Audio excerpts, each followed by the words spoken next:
안녕하세요. 브레인테크 이승훈 강사입니다.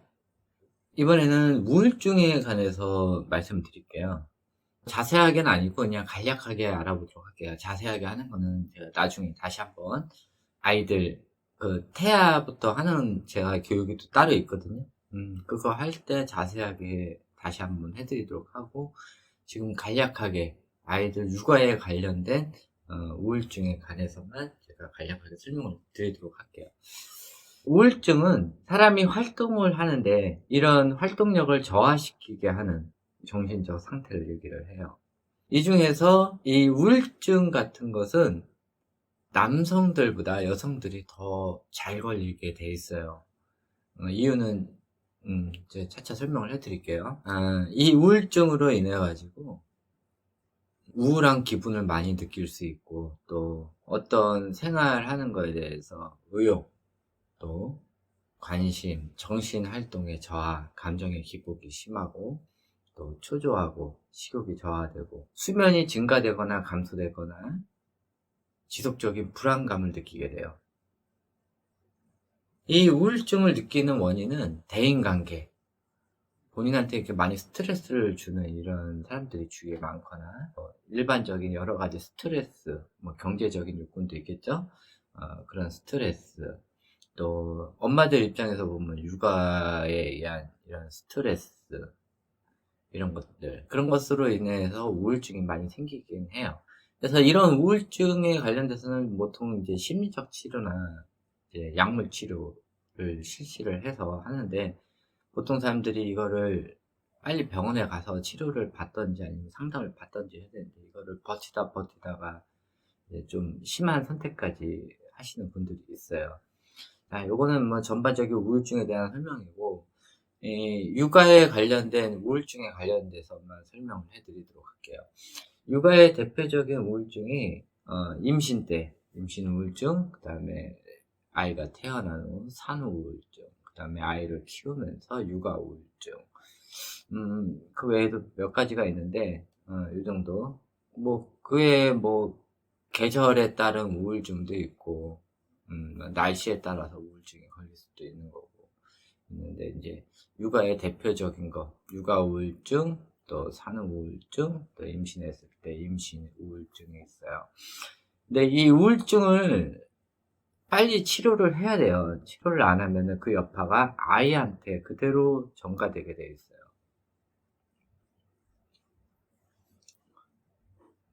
보통 우울증이 생기는 게 이 호르몬의 영향에 의해서 많이 생기긴 해요. 사람이 좀 평소에 평온한 느낌을 갖게 하는 게 이 세로토닌이라는 호르몬이 나오기 때문이에요. 그리고 그에 대해서 이제 좀 스트레스를 받으면은 이제 코르티솔이라는 호르몬이 나오고, 그다음에 어떤 거에 활력소를 찾으려면 이 도파민이라는 게 나와요. 이 세 개가 좀 대표적인 건데, 이 세로토닌, 또 멜라토닌, 이런 호르몬이 남성에 비해서 여성이 좀 적게 나와요. 그리고 기분이 우울할 때 남성들 같은 경우는 빨리빨리 세로토닌을 분비를 해서 최대한 정상적인 상태로 가려고 노력을 하는데, 여성분들 같은 경우는 이게 금방 고갈이 돼요. 그래서 이 우울증 증세가 계속 유지가 돼요. 삶의 활력소인 이 도파민 같은 것이 계속 스트레스를 받다 보면 수치가 떨어져 버려요. 그래서 일정 수치 이상 또 떨어져 버리면은 그게 우울증 증상으로 나타날 수가 있어요. 처음에는 삶에 활력이 없고 짜증이 나고 화가 나고 좀 생활 자체가 슬프다라는 걸 느끼면서 재미가 없어져요. 그러면서 공허함을 느끼면서 갑자기 많이 슬퍼지고 불안해지고, 이런 감정이 계속 지속되다 보면은 도파민 수치가 훅 떨어지면서 세로토닌도 제대로 분비가 안 되면서 우울증 증상이 오게 돼요. 우울증 증상이 오고 나서부터는 모든 게 다 짜증이 나는 거예요. 모든 게 다 화가 나고. 혼자 있으면은 굉장히 위험한데, 집에 누군가 있으면은 그 사람한테 화를 풀게 돼요. 그게 아이면은 아이한테 감정 섞인 목소리로 풀게 되는 거예요. 이것이 굉장히 왜 위험하냐면은 감정 섞인 목소리로 아무런 이유 없이 본인이 기분 나쁘다는 이유만으로 아이한테 풀다 보면은 아이들이 이유 없이 혼나는 거기 때문에 엄마를 눈치를 보게 되고, 또 아이도 너무 많이 혼나다 보면은 아이 또한 우울증이 걸릴 수가 있어요. 그와 반대로 아이들이 괴팍해질 수도 있어요. 그러니까 이 우울증 증상은 아이한테 그대로 여파가 미치기 때문에 우울증 증상이 생겼다 하시면은 바로 병원에 가셔서 치료를 받는 게 아이들 육아에 굉장히 도움이 됩니다. 아까 말했던 우울증 3개 중에서 그거에 대한 후유증을 말씀드릴게요.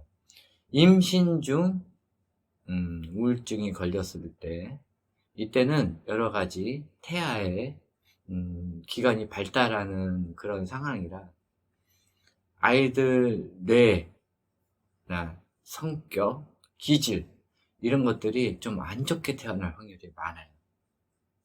뇌 지능 저하 또는 아이들이 예민한 기질로 태어날 확률이 굉장히 많아요. 인부가 항상 불안하고 초조하고 화가 나 있고 기분이 다운돼 있고 예민해 있고, 그러니까 이런 기분이 태아한테 그대로 전달돼서 그 기분을 임신했을 당시 계속 느끼게 되면서 아이가 예민한 기질로 태어날 수가 있어요. 예민한 기질로 태어나는 거는 여러 가지 원인이 있는데 이 영향도 굉장히 커요. 또 산후 우울증 같은 경우는 대부분 아이한테 학대로 전가될 가능성이 굉장히 많아요. 보통 아이가 이제 너무 칭얼칭얼대면서 매일 밤 울어 제끼거나 젖도 제대로 먹지도 않고 계속 아이가 짜증 부리면서 부모를 괴롭히거나, 이런 아이일 때 부모가 아이 비율을 맞추다 보면은 이제 짜증이 슬슬 나면서 어머니 같은 경우는 빨리 우울증 증상이 올 수가 있어요. 우울증 증상이 생긴 이후부터는 아이가 그런 행동을 보이면은 아이는 말을 못 알아듣기 때문에 정서적 학대보다는 육체적 학대를 그때부터 시작하기 시작해요. 그래서 산후 우울증이 걸리면은 대부분 아동의 신체적 학대를 36개월 이전에 많이 하게 되면서 아이가 그거에 대해서 부모에 대한 공포감을 느끼기 시작을 해요. 그리고 이때 많이 아동 학대를 한 그런 아이들 같은 경우는 지능 저하나 또 여러 가지 정신적 장애 증상을 갖게 돼요. 또 이번에는 육아 스트레스로 인해 아이한테 잘못된 이런 행동들을 했을 때, 또 언어적 폭행 이런 걸 했을 때 아이들이 인격 장애나 또 더 많은 분리불안과 사회에 적응할 수 없는 사회성 부족 현상이 나타날 수가 있어요. 엄마한테 많이 당하다 보면은 애착관계 형성이 안 되면서 다른 사람을 믿지 않고 낯선 사람을 거부하는 그런 현상이 나타날 수가 있어요. 그래서 육아 때 생긴 이런 우울증 같은 경우는 최대한 빨리 조치를 취해서 해결하셔야지, 아니면은 이런 아이들은 나중에 성인이 돼가지고 성인 되기도 전에 아마 첫 번째 사춘기 이후에 대부분 삐뚤어질 가능성이 굉장히 많아요. 하여튼 이 우울증 중에 이 아이 육아에 관련된 우울증은 빨리 병원을 찾아서 최대한 빨리 고쳐주시는 게 아이를 위해서 또 본인 자신을 위해서도 좋다고 생각을 합니다. 심리상담센터보다는 병원을 추천을 해요. 병원 가서 검사 받고, 젊은 사람들 같은 경우는 항우울제 치료를 받아서 호르몬 충족을 시켜주면은 웬만큼 안정된 상태로 돌아오니까 그렇게 해서 치료를 받아주시는 게 굉장히 좋습니다. 이게 아이한테 스트레스를 풀다 보면은 그 스트레스가 풀려요. 그러다 보면은 그 방법을 많이 이용하게 돼요. 그래서 죄 없이 아이들은 많이 욕을 먹고 혼나고 이런 현상들이 많이 나타나고, 예전에 비해서 내가 아이를 요즘 많이 혼낸다 싶으시면은 조금 의심을 해 보시는 것도 좋아요. 또 계속 아이를 혼내다 보면은 그 아이들은 그거에 대한 내성이 생겨서 더 많이 반항을 하게 되고, 그에 따른 화가 다시 어머니한테 돌아와서 어머니가 다시 또 아이를 혼내는, 이런 것들이 무한 반복이 되게 돼요.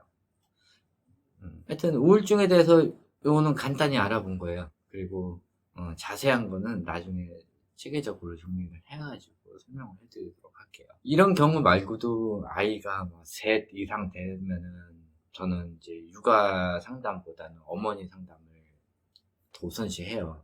아이가 셋이면은 100% 엄마가 육아 우울증이 있어요. 그러면서 아이들한테 신경 쓰는 것보다 모든 게 다 짜증이 나고, 거기에 남편분이 좀 도와주면 되는데 남편분도 안 도와주면 애가 내신게 돼 버려요. 그러니까 어 애가 셋 이상 되시는 어머님 같은 경우는 본인의 몸 관리 꼭 신경 써 주시기 바랍니다. 요것으로 강의 마치고 다음번 다른 강의로 뵙도록 하겠습니다. 네, 감사합니다.